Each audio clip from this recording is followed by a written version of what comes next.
Bank খাতে ঋণ নির্ভরতা, সেটাও চলতি বাজেটে সরকার ব্যাংক খাত থেকে যেটা চলছে এখন 1,32,000 কোটি টাকা নির্ধারণ করেছিল, কিন্তু বছরান্তে সেটা হয়তো 1,45,000 কোটি টাকায় চলে যাবে।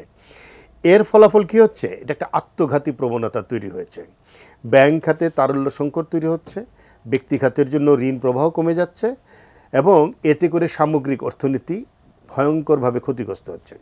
আমাদের বাজেট ব্যবস্থাপনার এগুলো হলো দুর্বলতা। এই যে আপনার সামনে মগটা আছে, এই মগটা একজন রিক্সাওয়ালা যে টাকায় কিনবে, আমিও একই টাকায় কিনবো, এবং এখানে ভ্যাট কিন্তু আমরা দুজন একই সমান পরিশোধ করব।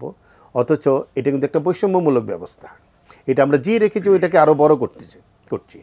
আমাদের এখানে যারা ধনী ব্যক্তি আছেন তারা সম্পদের কর দিচ্ছেন না। ওহিদুদ্দিন মাহমুদ স্যার কদিন আগে বলেছেন এদের 80% কর দেয় না। সবচেয়ে বড় সমস্যা তৈরি করেছে স্যালারিড পিপল ট্যাক্স দিচ্ছে বেশি, এবং আপনি যে স্যালারি পাচ্ছেন, গত বছর আপনি যেই স্যালারি যেই ট্যাক্স দিয়েছেন এবার হয়তো আরও বাড়বে কারণ আপনার বেতন বেড়েছে, কিন্তু আপনার এক্সপেন্ডেবল মানে ব্যয়যোগ্য অর্থ কিন্তু কমে যাচ্ছে, কারণ মূল্যস্ফীতির কারণে। হ্যাঁ, মূল্যস্ফীতির কারণে। এবং একইভাবে দেখা যাচ্ছে যে আমার এখানে বিনিয়োগ, আমরা ব্যক্তিগতের বিনিয়োগ বহুদিন ধরে একই জায়গায় আটকে আছে, এটাকে কখনো আমরা ভালো জায়গায় নিতে পারিনি, 21-22% আটকে আছে। এই সামগ্রিকভাবে অর্থনীতিতে যে স্থবিরতা আছে সেটা কাটিয়ে উঠতে গেলে ইকোনমিক লিডারশিপ, আমি বলবো গত 15 বছরে আমরা রাজনৈতিক নেতৃত্বের যে বিশাল সাফল্য দেখেছি, সেখানে অর্থনৈতিক নেতৃত্বের সাফল্য আমরা দেখতে পাইনি।